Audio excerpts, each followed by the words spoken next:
Friends, a very good evening to everyone. आज हम बहुत ही इम्पोर्टेंट टॉपिक को लेकर आए हैं। टॉपिक नहीं, आप इसको फैक्ट्स कह सकते हैं। टॉपिक तो मैंने ऑलरेडी ही इनिशिएट कर दिया है। मैं ह्यूमन राइट्स के कुछ बहुत ही बेहतरीन से और बहुत ही इम्पोर्टेंट फैक्ट्स को लेके आई हूँ। आई रियली होप कि आपको बहुत ज़्यादा हेल्प करेगा। If you are a student of law, if you are a student of human rights and duties, polity, women's studies, or if you are preparing for any competitive exam, then here I am with lots of facts on human rights। और इससे पहले मैं आपको बता दूं कि मैंने अपनी प्रीवियस वीडियो में ह्यूमन राइट्स के हिस्ट्री को, मैग्ना कार्टा को, बहुत सारी चीज़ों को, ह्यूमन राइट्स के आप कह सकते हैं इंसेप्शन को मैंने बहुत ही प्रिमिटिव टाइम से उसके ट्रेसेस को बहुत ही नाइसली डिस्क्राइब किया है, डिस्कस किया है। आप उस वीडियो से को गो थ्रू करें और उससे भी आपको हेल्प मिलेगी। उसमें भी मैंने बहुत ही सारी चीज़ों को बहुत ही प्रिमिटिव टाइम से लेके एक्सप्लेन किया है। तो चलिए, आज मैंने MCQs के फॉर्म में कुछ फैक्ट्स को फॉर्म किया है जो आपको बहुत ज़्यादा हेल्प करेगा और जो मेरे हिसाब से आपको पता होना चाहिए एज ए स्टूडेंट। तो चलिए स्टार्ट करते हैं। और क्वेश्चन नंबर 1 की तरफ बढ़ते हुए मैं बता रही हूँ आपको। क्वेश्चन नंबर 1 मैं उसको पढ़ती रहूँगी और ये बहुत ही ईजी मैंने डाला है। जैसे कि when was UDHR, United Nation declaration for human right, was adopted. तो ये तो मुझे लगता है mostly you all know, 1948। Second one, when was the first chairperson of UNHRC, United Nations human rights commission. कौन था first chairperson United Nations human rights commission का? कौन था? Eleanor Roosevelt. This lady can not be forgotten. इन्हीं के endless effort से, इन्हीं के बहुत ही इफ़ेक्टिव एक्टिविज़म के बाद आज हम ह्यूमन राइट्स डे सेलिब्रेट कर रहे हैं। आज हम UDHR को पढ़ रहे हैं, आज हम ह्यूमन राइट्स को पढ़ रहे हैं।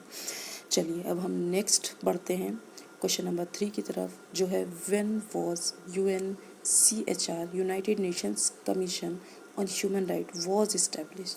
कब ये कमीशन को बनाया गया, कब ये कमीशन इस्टेब्लिश किया गया? बहुत ईजी है, 1946। आप इसको बहुत ईजिली याद रख कर सकते हैं यूनाइटेड नेशंस से रिलेट करके। यूनाइटेड नेशन का गठन किया गया था, कब इस्टेब्लिश किया गया था? 1945 में। जस्ट 1 ईयर के बाद UNCHR, United Nations commission on human right को इस्टेब्लिश कर दिया गया था।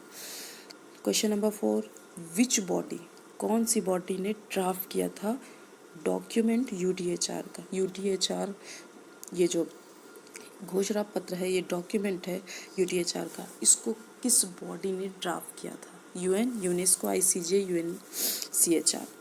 किसने किया था? तो right answer is UNCHR, United Nations commission on human rights. तो United Nation charter empowers its organ to make commission on economic, social development and protection and promotion on human rights. तो इसमें पूछा जा रहा है कि जो यूनाइटेड नेशन का जो हमारा चार्टर है, जो UN है, उसका जो चार्टर है वो बहुत सारे पावर्स को, वो बहुत सारी डायरेक्शंस देता है, बहुत सारी बॉडीज़ को डायरेक्शन देता है, बहुत सारे पावर्स को डिस्क्राइब करता है। तो वो किस बॉडी को एम्पावर कर रहा है कि एक कमीशन बनाई जानी चाहिए ह्यूमन राइट्स के प्रोटेक्शन को, प्रमोशन को, डेवलपमेंट को आगे बढ़ाने के लिए?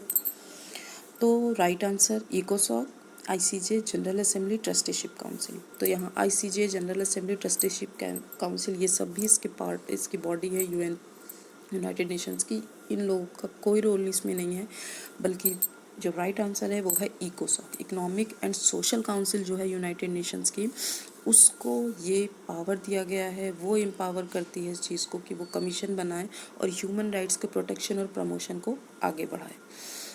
तो ये मेरे कुछ छोटे से 5 ही मैंने यहाँ पे फॉर्म किए हैं। आगे मैं और भी लेके आने वाली हूँ बहुत ही इम्पोर्टेंट फैक्ट्स को ह्यूमन राइट्स के बारे में, जो आपको नॉलेज में बहुत ज़्यादा इजाफा करेगा।